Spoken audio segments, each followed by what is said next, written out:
네, 안녕하세요.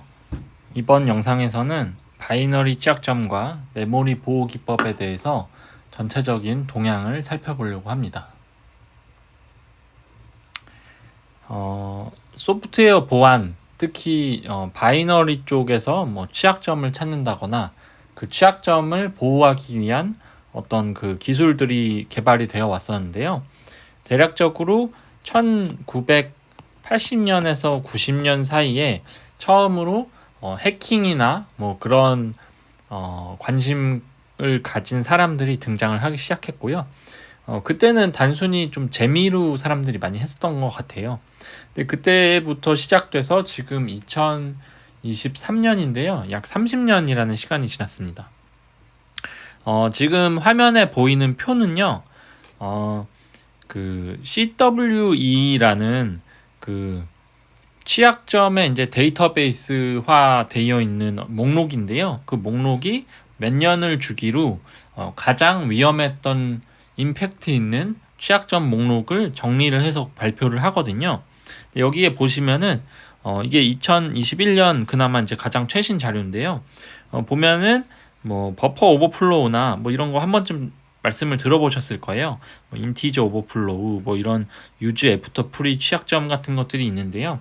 여기서 이제 상당 부분은 이제 그 웹에 관련된 취약점들이 있어요. 크로스 사이트 스크립트나 SQL 인젝션 이런 취약점들이 있고, 그 다음에 인베디드 시스템이나 이런 그 C 언어로 개발한 소프트웨어에서 발생하는 취약점들이 있습니다. 이거를 이제 그냥 C++ 취약점이라고 할게요. 보통 메모리 취약점이라고 하면은 이제 이 취약점을 이제 통칭해서 부르고 있습니다.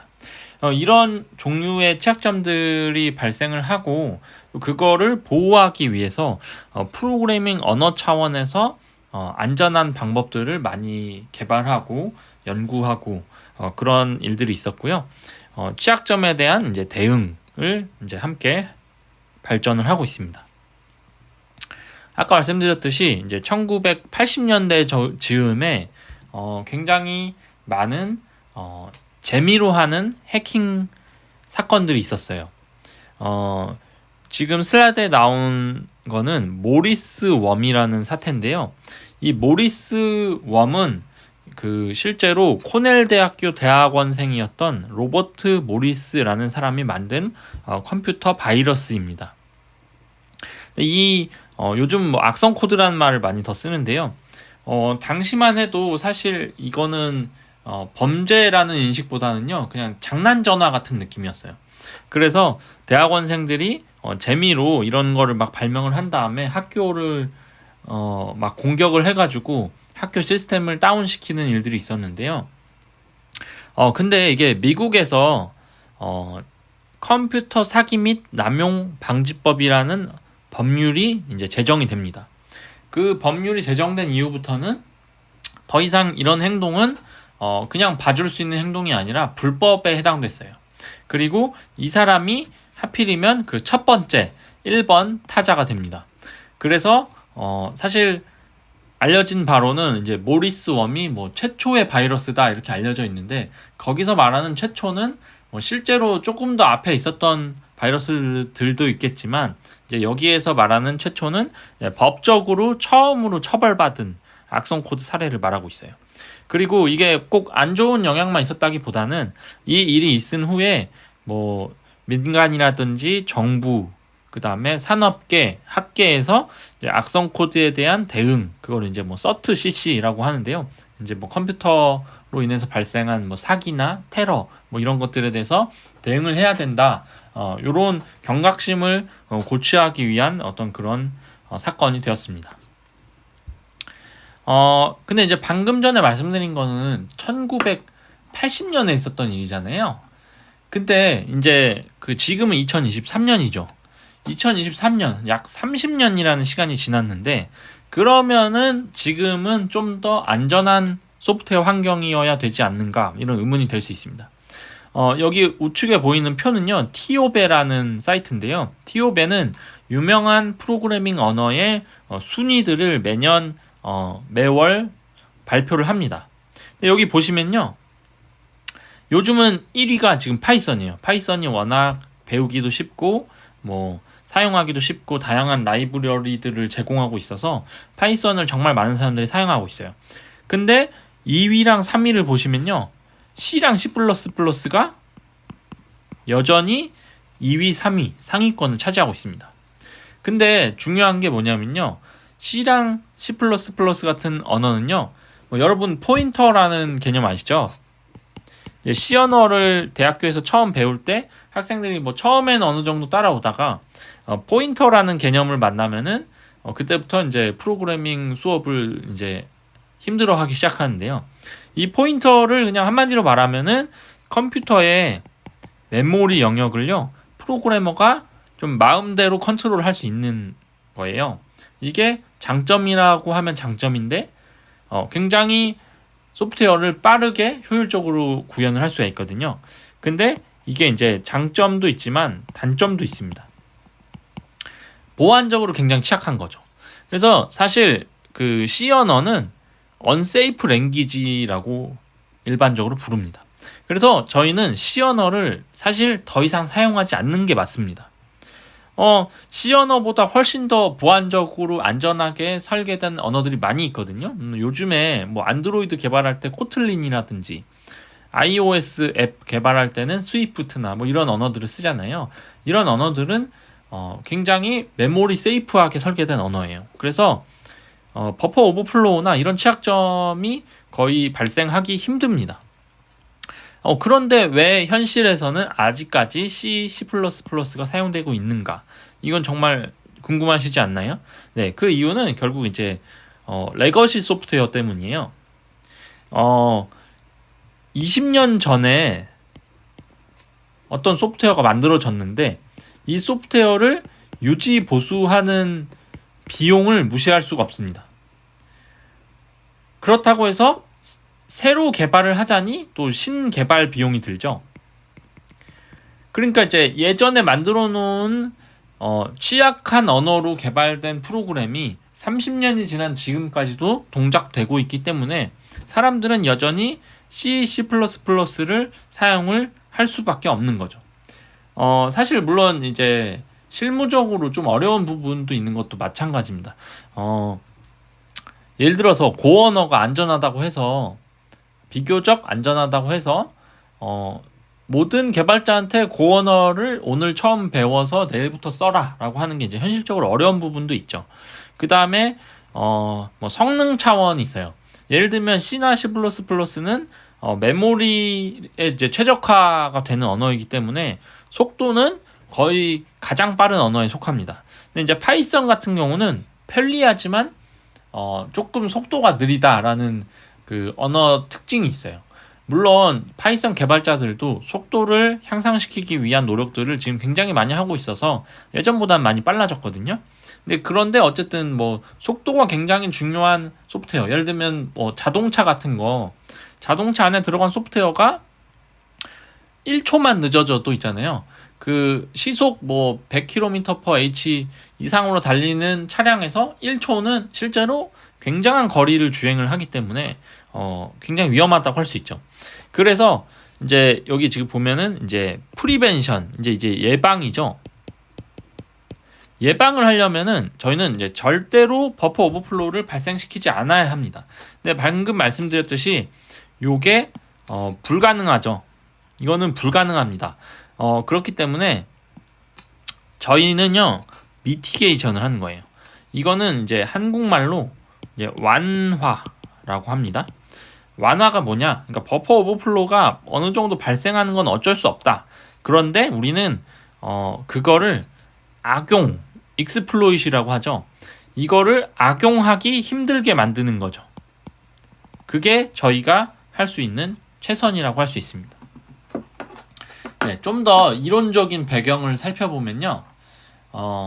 소프트웨어 취약점, 이제 좀 더 구체적으로는 이거를 이제 메모리 오류라고 합니다. 이 메모리 오류를 그 논문으로 이제 학계에서 정리한 걸 따르면요, 두 가지 종류가 있는데요. 하나는 스페이셜 에러가 있고요. 두 번째로는 템포럴 에러가 있습니다. 설명이 좀 어려운데요. 좀 간단히 요약해서 말씀드리면 요 에러 같은 경우는 여러분이 흔히 생각하는 버퍼 오버플로우, 여러분이 어떤 그 배열이나 그 객체에 허락된 영역이 있는데 그 영역의 바깥쪽 있죠. 여기가 이제 경계값 기준선이라면요.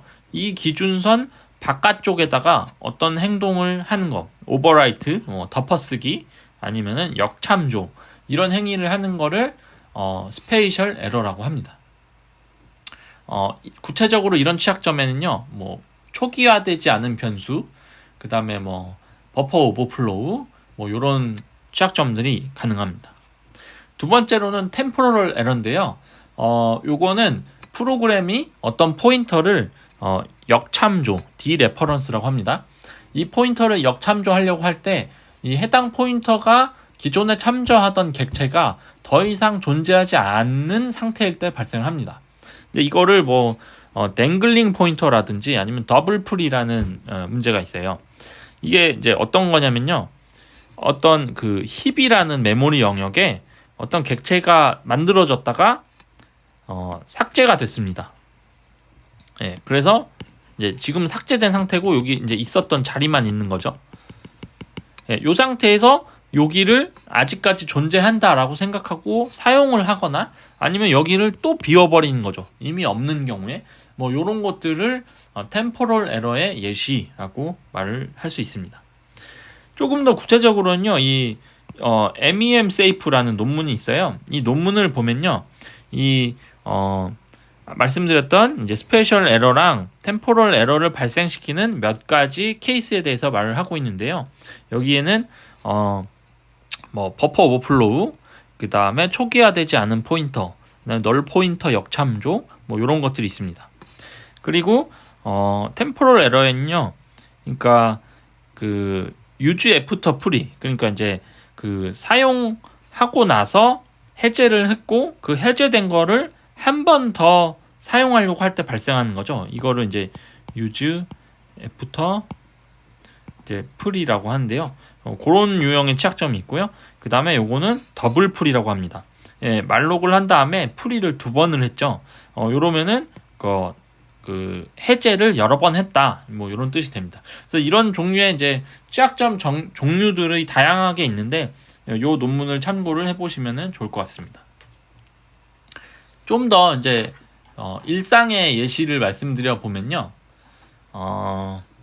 저희가 이제 요즘에 IoT라고 해가지고 요즘은 가전제품이나 뭐 스마트 TV, 냉장고, 자동차 모든 제품에 소프트웨어가 포함되죠. 근데 이 소프트웨어에는 필연적으로 취약점이 존재할 가능성이 있습니다. 그러면은 저희는 이 취약점을 만약에 저희가 뭐 교육 목적에서 해킹을 한다. 그러면은 취약점을 잘 찾는 게 필요하겠죠. 그리고 저희가 이제 보완을 한다. 내가 이 제품의 개발자이고 총책임자인데 이 제품을 안전하게 만들고 싶다. 네, 그런 역할에 있어서 취약점을 찾는 능력을 가지고 있어야 합니다. 실제로 이제 보안, 해킹 분야를 공부를 하실 때 주로 마주하시는 게 아까 말씀드렸던 이제 뭐 CVE나 CWE 같은 어떤 그 데이터베이스가 있어서 이제 공식적으로 취약점으로서 인정받고 공개된 것들이 있어요. 그다음에 이제 두 번째로 버그 바운티죠. 이제 어떤 기업의 특정 소프트웨어를 해킹을 한 다음에 그거를 제보를 해서 공식적으로 이제 저희 뭐 키사나 이런 기관이 있습니다. 취약점을 제보를 함으로써 그 취약점에 대한 보상을 받는 게 있고요. 그 밖에 이제 CTF 대회라고 해서 어떤 그 스포츠죠. 그래서 이제 어떤 취약점을 누가 빨리 또 먼저 찾나, 그리고 누가 더 점수를 많이 내나 이런 것들을 하는 행위가 있습니다. 이게 약간 합법적인 보안 영역이에요. 근데 여러분 그 빙산의 일각이라는 말씀 아시죠? 지금 보여드린 이 장면이 공식적으로 공개된 활동이다라고 했을 때 알려지지 않은 많은 일들이 비공식적으로 벌어지고 있습니다. 실제로 그 우리나라에 대해서는 이제 뭐 여러 가지 뭐 군사 보안이나 뭐 이런 게 있어서 이제 다른 나라를 주로 말씀드리자면요. 국가에서 해커를 키웁니다. 이제 대표적으로 뭐 북한이라든지 중국, 뭐 이스라엘, 러시아 이런 데서는요. 국가에서 뭐 정부나 군사 조직이 구체적으로 해킹 기법을 공부를 시켜가지고 그런 해커를 양성하고 있습니다. 그거를 이제 스테이트 스폰서드 해커라고 하는데요. 한국에서는 이제 공식적으로는 이제 불법 활동을 장려하고 있지 않기 때문에 물론 이제 뭐 정보기관이나 군사기관에서 어떤 업무를 하는지는 저는 이제 알 수가 없습니다. 하지만 이제 이런 게 실제로 그 다크웹이나 이런 그 곳에서 이제 취약점을 이제 거래해서 돈을 버는 사람들도 많이 있고요. 그렇기 때문에 이제 이 보안은 여러분이 어떤 역할을 하느냐에 따라서 굉장히 앞길이 달라질 수 있습니다. 저는 여러분이 이제 합법의 테두리 안에서 열심히 공부를 했으면 하는 바람이 있습니다. 네, 그래서 이것도 다른 논문인데요. 그 메모리 에러. 그래서 이제 뭐 과거, 현재, 미래 이렇게 표현할 수 있는데요. 이 논문을 보시면요. 지금까지 있었던 다양한 취약점의 종류랑 그 취약점을 보호, 방어하기 위한 여러 기법들이 설명이 되고 있어요. 특히 그 역사적으로 시간 순서에 따라서 배치를 하고 있습니다. 그러니까 사실 여러분이 그 혹시 CTF 문제풀이 경험을 하셨을지 모르겠어요. 요즘에는 CTF가 이제 사실 난이도가 너무 높아서 뭐 이제 고인물 경쟁이다 뭐 이런 얘기도 있는데 일단 좀 이제 지금 설명드린 거는 좀 기초적인 이야기일 수 있습니다. 이제 지금 설명드리는 거는 이제 사실 해킹이랑 보안이 이제 서로 따로 존재하는 게 아니고 상호 견제를 하면서 발전을 해왔거든요. 그러다 보니까 뭐 어느 날 갑자기 보안 기법이 뭐 나타난 게 아니고요. 어느 날 갑자기 해킹 기법이 나타난 게 아닙니다. 그러니까 역사적 그 시간 순서에 따라서 처음에 해킹이 발생을 했고 연구자들이 부랴부랴 노력을 해가지고 그 해킹 기법을 막는 방어 기법을 만드는 거죠. 그러면은 공격자들은 또 몇 년 뒤에 이 방어 기법을 또 뚫는 해킹 기법을 만듭니다. 이런 일들이 지금 30년 넘게 서로 먹고 먹히는 그런 상호 견제되는 그 일들이 있었고요. 그래서 이제 이 논문이 왜 중요하냐면요. 보호 기법들을 시간 순서에 따라서 배치를 하고 있어요. 그래서 자세한 거는 제가 뒤에서 차차 설명드리겠습니다. 그리고 또 다른 논문인데요. 이거는 이제 그 유명한 논문입니다. Eternal War in Memory라고 해가지고 지금까지 있었던 그 메모리 취약점을 조금 더 그 학술적으로 분류를 한 논문입니다. 그래서 이제 이거를 뭐 다 소개 드리기에는 좀 길기 때문에 이 논문은 크게 공격 유형을 이제 4가지 정도로 소개를 하고 있는데 그 중에 가장 경계해야 될 것은 컨트롤 플로우 하이제크 어택이다라고 말을 하고 있어요. 그러니까 이제 그 제어 흐름 탈취다 이렇게 번역을 할 수 있겠죠. 네, 그래서 뭐 다양한 취약점이 있는데 예를 들어서 개발자가 프로그램을 여기서 시작을 해서 여기서 끝나게 이러한 순서로 개발을 했습니다. 근데 공격자에 의해 여기서 시작한 프로그램이 이렇게 끝나버리는 거죠.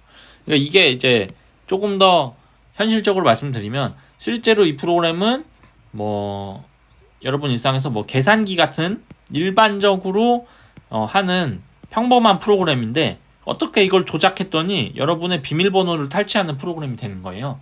그러니까 사용자의 원래 의도, 개발자의 원래 의도와는 상관없이 악성 행위를 하게 만드는 게 컨트롤 플로우 하이제크 어택이다 라고 말을 할 수 있습니다. 그래서 이제 컨트롤 플로우 하이제크는 여기 그림에서 보셨듯이 정상적인 흐름은 원래 뭐 이렇게 돼야 되는데 갑자기 어떤 악성 그 코드를 주입을 해가지고 원래 없던 뭐 이런 식으로 이렇게 흘러가게 만드는 그런 종류의 취약점 공격 방법을 말합니다.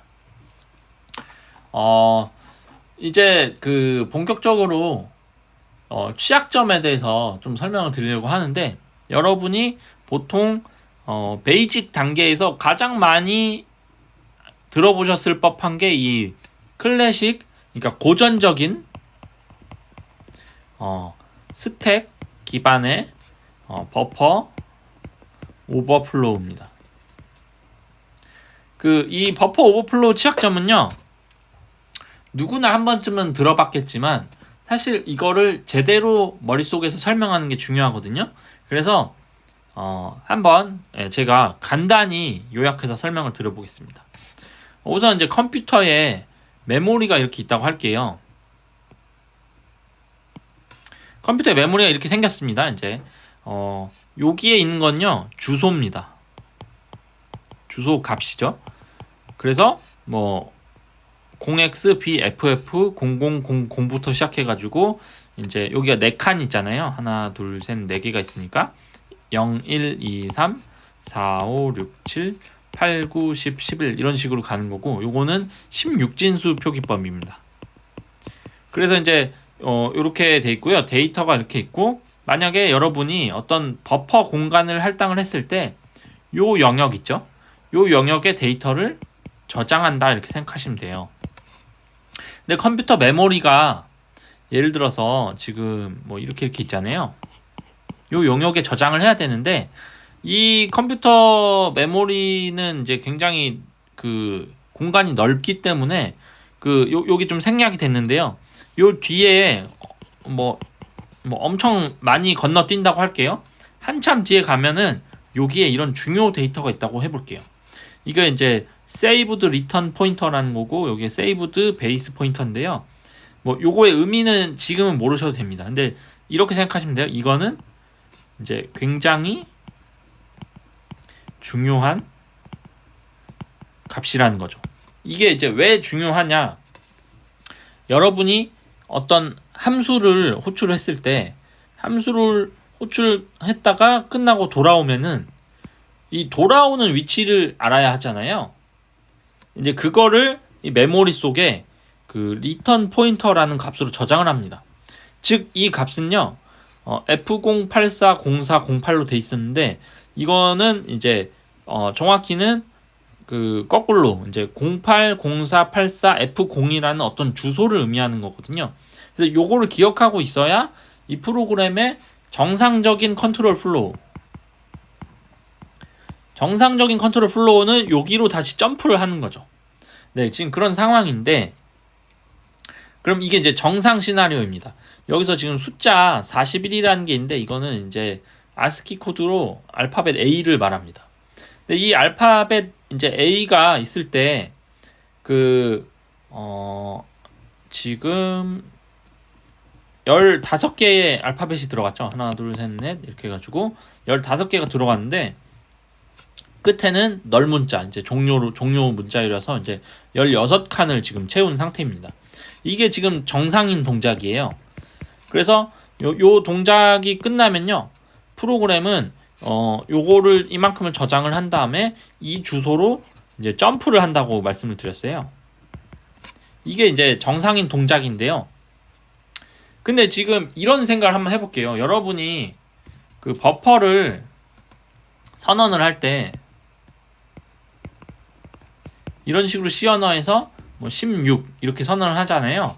그러면은 이제 버퍼에 뭐 예를 들어서 뭐 5번째 뭐 칸이라든지 10번째 칸이라든지 이런 식으로 데이터를 이제 할당을 할 수가 있게 되잖아요. 뭐 이런 식으로 이제 할당을 하겠죠. 근데 여러분이 버퍼를 16칸으로밖에 선언을 안 했는데, 만약에 엄청 큰 데이터 30이나 되는 데이터가 들어온다고 하면은 어떻게 됐을까요? 여기가 이제 원래 여기서 끝나야 되는데 요 뒤로도 계속 넘어가서 데이터가 저장이 되겠죠. 네, 그 데이터가 저장됩니다. 근데 사실 뭐 여기까지는 뭐 저장되는 것까지는 그럴 수 있어요. 근데 이제 말씀드렸죠. 원래 요 사이에는 엄청나게 많은 공간이 있는데 어쩌다 보니까 더 뒤로 들어가서 이 내가 중요하게 기억해야 할 값을 덮어 씌워버린 거예요. 아까 원래 여기 보시면은 뭐 F084 뭐 이런 값이 있었잖아요. 0408. 이 값을 덮어 씌워버린 거죠. 그래서 나중에 함수의 호출이 끝나고 돌아가려고 보니까 돌아갈 곳이 어딘지 모르는 거예요. 그러니까 프로그램은 어떻게 하냐면요. 여기 저장된 값으로 무조건 점프를 합니다. 그러면은 41, 41, 41, 41로 점프를 하려고 하다 보니까 여기가 어디지?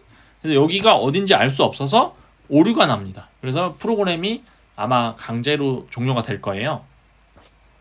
이제 그런 상황에서 해커가, 그러니까 보통 사람이라면은 그냥 프로그램이 강제로 꺼지면요, 그냥 운이 없었네 이러고 그냥 끕니다. 근데 이제 해커는요, 좋은 의미에서 이제 어떤 관찰력과 어떤 판단력이 좀 빠른 거죠. 내가 방금 엄청나게 많은 데이터를 넣었더니, 특히 이제 41이라는 값을 엄청 많이 넣었더니 특정 위치에서 갑자기 41로 점프를 하려다가 오류가 나네? 그러면은 41 말고 내가 의도적으로 어떤 주소값을 넣어보자. 그 예를 들면 이런 거예요. 지금은 이제 쉘 코드라는 거를 나중에 설명드릴 건데요. 쉘 코드는 쉽게 말해서 그냥 악성 코드입니다. 이렇게만 설명드릴게요. 공격자가 의도하는 어떤 악성 코드를 실행을 시키고 싶은 거예요. 그래서 지금 여기 위치에다가 원래 데이터를 저장할 위치에다가 초록색으로 써 있는 뭐 값들이 있죠. 요게 일종의 이제 악성 코드라고 한번 생각을 해보실게요. 이 악성 코드를 여기다가 저장을 하고요. 여기가 실행이 되면은 악성 행위를 하는 겁니다. 그리고 나서 아까 이제 쭉 그 뒤에 데이터 부분 있죠. 지금 이 점프하는 부분에다가 이 악성 코드의 위치 어디죠?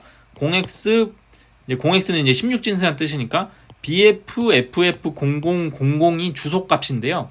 이 주소로 점프를 하고 싶은 거예요. 그러면 이제 요거를 여기 맨 뒤부터 이걸 리틀 엔디언 주소라고 하는데요. 그냥 쉽게 말하면 주소를 거꾸로 기입하는 겁니다. 그래서 내가 점프하고 싶은 주소는요. BFFF0000이니까 여기죠. 그래서 내가 1로 점프를 하고 싶은 거죠. 그래서 이렇게 데이터를 넣고요. 실행을 하면요. 이 코드가 실행이 돼서 여기가 점프가 되면서 악성 코드가 이제 실행이 되는 거죠. 그래서 이제 쉘 코드, 아까 말씀드렸듯이 이제 쉘을 생성하는 코드인데요. 요게 실행된 이상 공격자는 시스템을요 장악을 하게 됩니다. 그렇기 때문에 굉장히 위험한 종류의 취약점이다라고 볼 수가 있어요. 근데 이거는 이제 말씀드렸듯이 30년 전에 있었던 일인데 이게 놀랍게도 아직도 유효한 상황들이 종종 있습니다. 근데 어쨌든 이제 뒤에서 말씀드렸지만 30년 전에 이런 일이 있었고 누군가는 연구자들이 이런 종류의 공격이 발생하지 않게 하는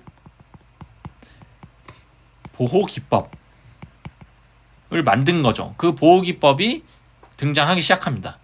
이건 이제 NX라는 게 이제 여러분이 처음으로 들어본 보호 기법일 텐데요. 요즘은 사실 CTF 같은 데서 이런 종류의 문제는 너무 기초적이어가지고 NX가 걸려있지 않은 문제는 거의 없습니다. 근데 이제 지금 제가 설명드린 거는 이제 NX가 뭐냐 그걸 설명드리려는 건데요. NX라고 하면요, 이제 운영체제마다 설명이 조금씩 이름이 조금씩 달라요. 그래서 뭐 리눅스에서는 NX라고도 하고요. 맥OS나 이런 데서는 WO와 익스클루시브 O와 X라고 부르고요. 윈도우에서는 DEP라고 부릅니다. 근데 저는 이제 W 익스클루시브 O라는 설명이 이제 가장 이제 적절하다라고 보는데요. W는요, write고요. X는 이제 execute입니다. 그래서 여러분이 악성 코드를 실행하려면요, 악성 코드를 쓸 줄 알아야 되고 실행할 줄 알아야 되거든요.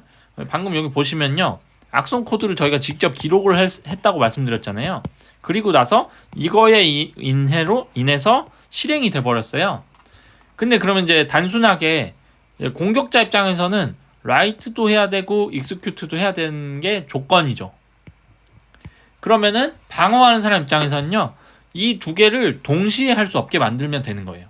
자, 이제 메모리 영역에서 쓰기가 가능한 영역이 있고요, 실행이 가능한 영역이 있는데, 이 영역을 두 개를 동시에 하지 않게만 하면요, 공격자가 만약에 악성 코드를 썼어요. 근데 실행은 할 수 없는 거죠. 만약에 공격자가 악성 코드를 실행할 수 있는 권한은 있는데 코드를 마음대로 쓸 수가 없어요. 그러면은 마찬가지로 공격이 불가능한 거죠. 그게 바로 NX입니다. 그래서 이 NX가 만약에 걸려져 있지 않다, 그러면 여러분은 이제 쉘 코드를 사용하시면요, 해킹을 할 수가 있어요. 근데 말씀드렸듯이 이건 너무 기초적이어가지고 요즘에는 쉘 코드를 써서 문제를 푸는 경우는 거의 없습니다. 그러니까 웬만한 시스템은 NX가 디폴트로 걸려 있습니다. 그래서 뒤에서도 나중에 실습 같은 게 있으면 말씀드릴 건데요. 여러분이 요즘에 GCC 컴파일러로 C 언어 프로그램 빌드를 하잖아요. 아무 옵션도 적용하지 않아도 디폴트로 NX가 적용이 돼요. 근데 만약에 학습 목적에서 일부러 취약한 바이너리를 만들어야 된다, 그때는 일부러 어떤 옵션을 줘가지고요, 일부러 NX를 꺼야 합니다. 그래서 이제 나중에 실습 때 한번 말씀드릴 기회가 있을 거고요. 두 번째로는 return to libc라는 기법입니다. 요거는요, NX가 발표되고 나서 NX를 다시 우회하기 위한 공격 기법이에요. 자, 앞에서 말씀드렸죠. 이 메모리 영역에서 읽기가 가능한 영역이 있고, 쓰기가 가능한 영역이 있고, 실행이 가능한 영역이 있을 겁니다. 근데 사용자한테 권한이 주어지는 건요, 말씀드렸듯이 실행이랑 쓰기를 분리시키는 것만으로 보호가 돼요. 근데 이제 그거는 사용자 영역이죠. 근데 잘 생각해보면요, 저희가 쓰기를 못하는 경우에 꼭 써야 될 필요가 있는지를 다시 반문할 수 있어요. 자, 그거를 코드 리유즈 어택이라 합니다. 이제 재사용이죠. 저희가 악성 코드를 만들 때, 쉘 코드 같은 걸 만들 때 코드를 직접 기록을 하는 방법이 있는데 이거를 불가능하게 했죠. 그러면은 어떤 방법이 있냐? 프로그램의 전체 메모리 영역 중에서 쓸만한 코드를 가져오는 거예요. 이 쓸만한 코드는요, 이미 정상적으로 존재하는 코드이기 때문에 이 실행 권한이 있어요. 여기 보시면은 원래 정상적인 코드니까 실행 권한이 있고 대신에 쓸 수는 없습니다. 그러니까 W 권한은 없고 실행 권한이 있죠. 근데 이제 공격자는요, 지금 그 코드를 직접 쓸 수 없기 때문에 이미 있는 코드를 재사용하면서 실행을 하는 거예요.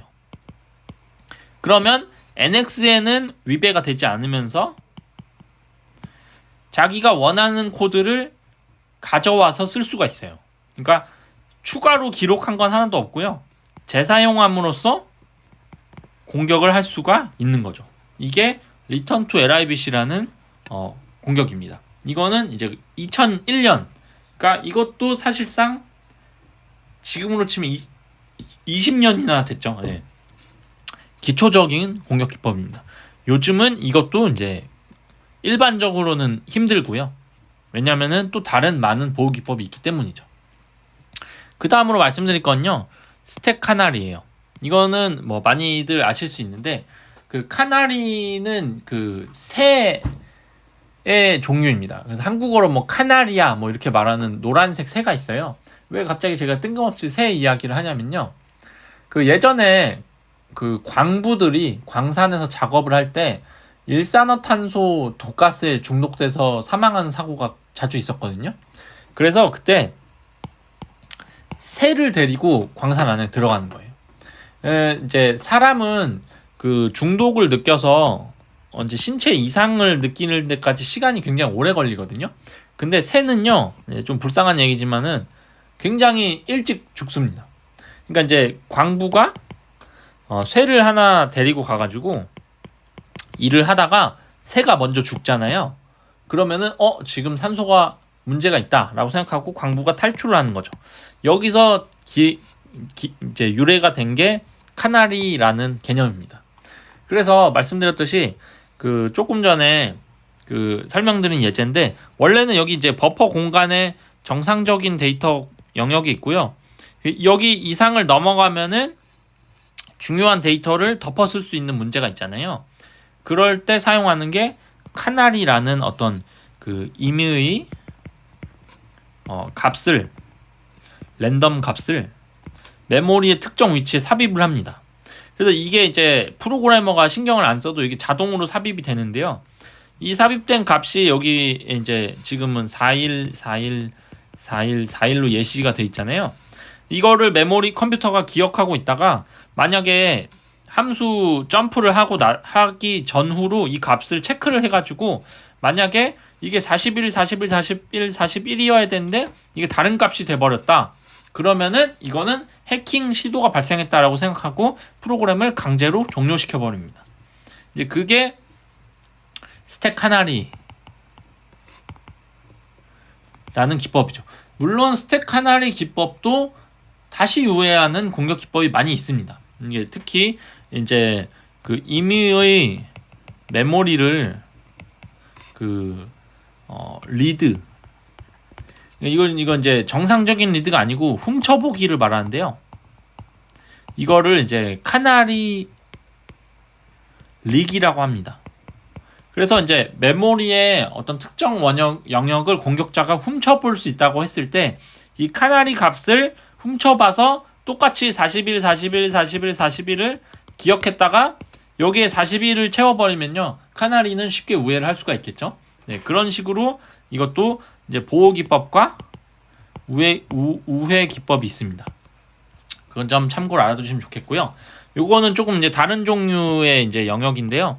힙 기반의 공격입니다. 그래서 이제 힙은 이제 컴퓨터에 이제 스택이라는 메모리 영역이 있고 힙이라는 메모리 영역이 있는데 조금 다른 위치에 있어요. 그래서 일반적으로 스택은 아래로 자란다라고 말을 표현을 하고 힙은 이렇게 자라게 되는데요. 요 부분에 대해서 그냥 조금 단순화해서 말씀드리면 이 스택 부분에 대해서 전통적으로 20-30년 동안 이제 여러 종류의 공격과 방어가 계속 발전을 했잖아요. 그래서 누군가는 이제는 스택에서 하기 너무 힘드니까 힙도 한번 건드려 보자. 그래서 이제 힙 쪽 취약점을 굉장히 많이 연구를 한 거죠. 그래서 여기서도 실제로 2000년대 초반부터 2002년 뭐 이럴 때 이제 여기 보면은 이게 뭐 UGF 터플이라든지 이런 취약점이 이제 개발이 되고요. 그 이후에 이제 굉장히 많은 종류의 힙 취약점이 있습니다. 이거는 따로 힙 취약점만 설명하는 강의를 만들어야 될 정도로 굉장히 많이 있기 때문에 요번에는 이제 그냥 참고용으로, 그러니까 스택에서 너무 많이 보호 기법이 나와서 공격하기가 더 이상 힘드니까 이제는 힙 쪽을 공격하는 사람도 있구나 라고만 이해해 주시면 좋을 것 같습니다. 그리고 나온 게 이제 또 ASLR이라는, 이것도 이제 요즘에는 기본으로 다 적용이 돼 있기 때문에 뭐 새롭다고 말하기보다는 그냥 베이직 차원으로 이해를 하시면 좋은데요. ASLR은 이제 그 아까 스택이랑 힙에 대해서 공격이 계속 발생을 하잖아요. 이 스택이랑 힙을 둘 다 보호를 할 수 있는 기법이에요. 이거는 이제 보호 기법이고요. 아이디어가 뭐냐? 지금 자꾸 해커가 공격을 하는 게요, 내가 가지고 있는 메모리의 특정 영역의 주소를 파악을 한 다음에 다른 거를 한 거죠. 뭐 다른 코드를 넣거나 다른 함수를 호출하는 거죠. 그러면은 이 다른 코드나 다른 함수는 결국 주소로 설명이 되거든요. 그러니까 어떤 어드레스에 어떤 값이 있는데 그거를 이용을 하는 거니까 ASLR은 주소 공간을 랜덤하게 배치를 하는 거예요. 그러니까 쉽게 말하면 주소를 계속 바꿔버리는 건데, 저희 집이 예를 들어서 뭐 서울의 뭐 서초구 아니면 서울의 뭐 노원구 이렇게 주소가 있잖아요. 근데 이제 제가 택배를 받으려면은 물건을 사서 택배를 받으려면 제 주소를 적어야 되잖아요. 근데 제 주소가 계속 바뀌는 거예요. 그러면은 택배 기사가 제가 어디 있는지 알 수가 없겠죠. 공격하는 사람이 공격을 하고 싶어도 주소가 계속 랜덤하게 바뀌니까 공격을 할 수가 없는 거죠. 그래서 이제 이것도 이제 그 2000년대 이후로 나온 어떤 그 보호 기법인데, 요즘도 디폴트로 모든 시스템이 ASLR은 사용을 다 하고 있습니다. 그 다음으로 알아볼 취약점은 포맷 스트링 취약점이에요. 요거는 좀 되게 특이한 종류의 취약점인데요. 그 C 언어에서 프린트 F를 하실 때 뭐 여러분이 뭐 %C나 %D 이런 걸로 이제 출력을 하시잖아요. 근데 이상하게 이제 그 이 %의 n이라는 거의 한 번도 사용해 보신 적이 없을 텐데 일반적으로 쓸 일이 없어요. 근데 요걸 쓰면요, 그 임의 주소에 쓰기가 가능해요. 자, 아까 NX가 쓰기랑 실행을 동시에 할 수 없어야 안전한 거라고 말씀드렸잖아요. 그러니까 어쨌든 쓰기를 할 수 있다는 거는 위험한 거예요. 그러니까 이 포맷 스트링 취약점을 쓰면 임의 주소에 쓰기가 가능하고요, 임의 주소에 읽기도 가능합니다. 얘는 그러니까 리드, 라이트가 되고요. 일반적으로 리드랑 라이트를 어떻게 잘 조합을 하면요, 실행시킬 수도 있어요. 이거는 그 프로그램에 주어진 상황에 따라 이제 결정이 되지만, 일반적으로 그래서 포맷 스트링 취약점이 적용된 CTF 문제는요, 임의, 읽기, 쓰기, 실행이 전부 다 가능한 문제가 나옵니다. 그렇게 이제 생각을 하시면 되고요. 이 취약점 같은 경우는 이제 현실에서는, CTF에는 많이 나올 수 있어요. 현실에서는 사실 존재하기가 힘듭니다. 왜냐면은 그 정적 분석 도구를 사용하면요, 이 취약점은요 전부 다 식별을 할 수가 있어요. 그래서 요게 뭐 실수가 아닌 이상 이 취약점은 이제 거의 그 제품에 포함돼서 나오는 일은 거의 없습니다. 조금 더 이제 고급 공격 기법인데요, ROP라고 많이 부르는데요, 요즘은 모든 공격이 그 ROP의 연장선 상에 있다라고 이해를 하시면 됩니다. ROP는 한 2010년, 12년 이렇게 논문이 12년에 나왔는데, 여기 보시면요, 여러분 혹시 이 그림 아세요? 요거는 이제 그 옛날에 영화에 보면요, 그 유괴 사건에서 범인이 어떤 협박 편지를 보낼 때 자기 글씨체를 티내면 안 되잖아요. 그래서 잡지를 오려가지고 한 글자씩 한 글자씩 어떤 문자열을 만들어가지고 요걸 편지를 보내는 거죠. 요거의 특징은 뭐냐? 이것도 이제 아까 말씀드렸던 코드 리유즈인데요. 이미 잡지에 사용된 어떤 코드들을 리유즈 하는 건데, 여기서는 좀 더 정확히 말하면은 코드 조각이라는 표현이 정확합니다. 코드 조각. 그러니까 아까는 예를 들어서 함수를 통째로 리유즈를 했다면요, 이제는 어셈블리 언어 수준에서 명령어 하나하나 있죠. 이건 이제 거의 프로그래머도 이 정도로 쪼개지는 않는데, 명령어를 이렇게 쪼개가지고 내가 원하는 악성 코드를 만드는 거예요. 이것도 실제로 가능하고, 요즘의 대다수의 공격은 ROP다라고 이해를 하시면 됩니다. 근데 이제 이 ROP도 이제 지금 제가 설명드린 방어 기법이 NX가 있고요, ASLR, 뭐 까나리 이런 게 있잖아요. ROP를 써서 많은 게 우회가 되고요. 근데 이 ROP를 또 막기 위한 또 다른 보호 기법이 있잖아요. 그럼에도 불구하고 조금 더 진보된 ROP가 또 많이 있습니다. 그래서 그거를 뭐 다 여기서 설명드리기는 좀 어려운데, 뭐 sROP, 블라인드 ROP, 점프 ROP 뭐 이런 것들 굉장히 많이 있어요. 각각 논문이 있어서 제가 기회가 되면은 또 소개해 드리도록 하겠습니다. 지금 여기서 설명 꼭 드리고 싶은 건요. 자, 공격 기법이 있고요. 방어 기법이 있고 또 다른 우회 공격 기법이 있다. 지금까지는 그렇게 발전해 왔고 최소한 NX, ASLR, 카나리 같은 건요. 기본이고요. 이 기본이 적용된 코드일지라도 또 진보된 형태의 ROP를 만나면은 충분히 해킹당할 수 있다. 그래서 요즘에 나오는 CTF는 전부 다 어쨌든 어떤 종류든 ROP 같은 기술을 사용해야만 해킹을 할 수 있는 형태로 나올 겁니다. 네, 지금까지 그래서 이제 그 취약점의 종류와 변천사에 대해서 말씀드렸잖아요. 그래서 이번에는 취약점 분석 방법에 대해서 간략히만 설명드리도록 합니다. 일단 어떤 바이너리가 주어지면요.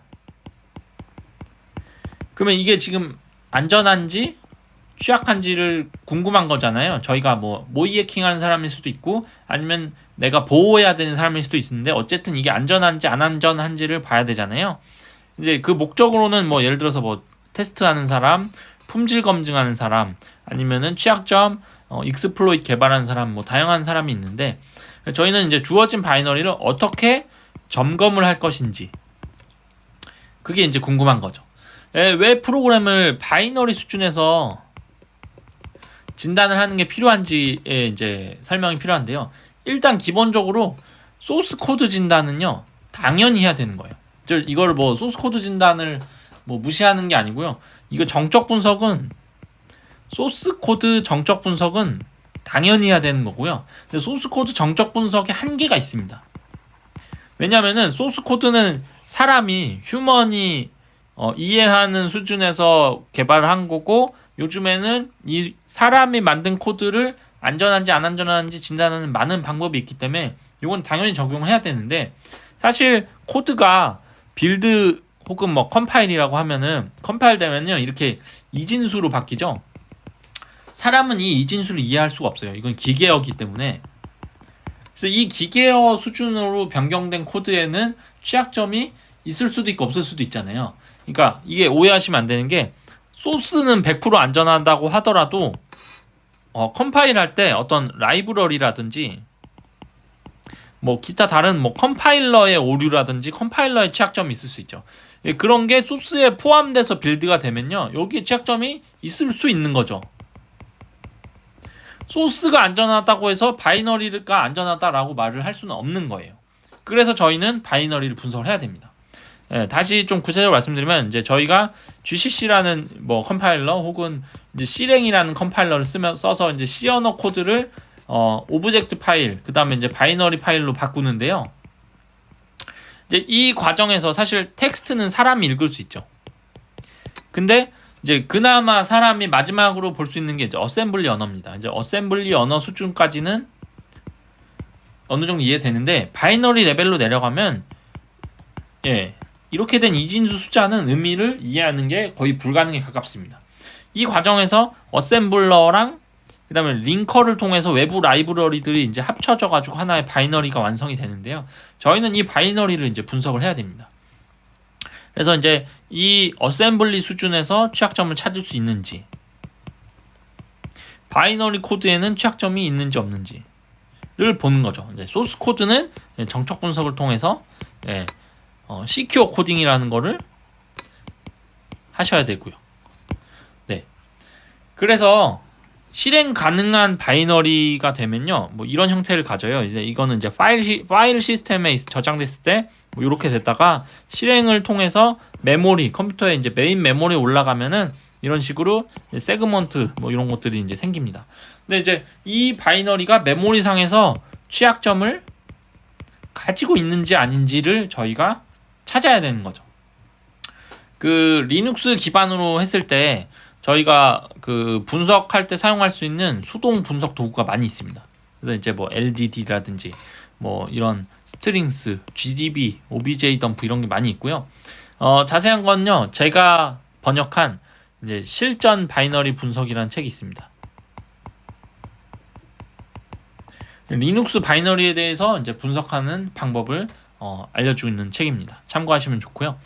그 다음에 이제 이거 명령어로 일일이 치는 건 너무 귀찮으니까 좀 더 편리한 도구가 있는데, 그게 뭐 예전에 그 라이진 프라임워크라고, 이건 예전에 이제 그 라데어라는 프로젝트가 있었는데, 이 프로젝트가 지금은 이제 쪼개져서 이렇게 나눠졌어요.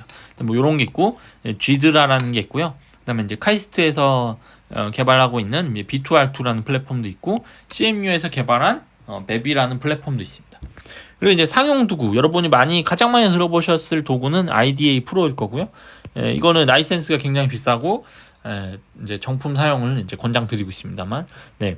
그래서 요걸 사용하면요, 어셈블리 수준뿐만 아니라 거의 C 언어, 그러니까 이제 수도 C 언어 수준까지 복원을 해줍니다. 그래서 이제 굉장히 좋은 도구고요. 그래서 이제 지금까지 설명드릴 때 어떤 종류의 취약점, 유형이 있는지, 그리고 이 취약점을 찾기 위해서 어떤 도구를 어떻게 사용하면 되는지를 간략히 소개드렸는데요. 앞으로는 좀 더 구체적으로 특히 뭐 자동화 취약점 탐지라든지 뭐 퍼징이나 뭐 이런 것들을 어떻게 할 수 있는지를 향후 차차 알려드릴 수 있는 기회가 있으면 좋을 것 같습니다. 이상으로 본 강의를 마치도록 하겠습니다.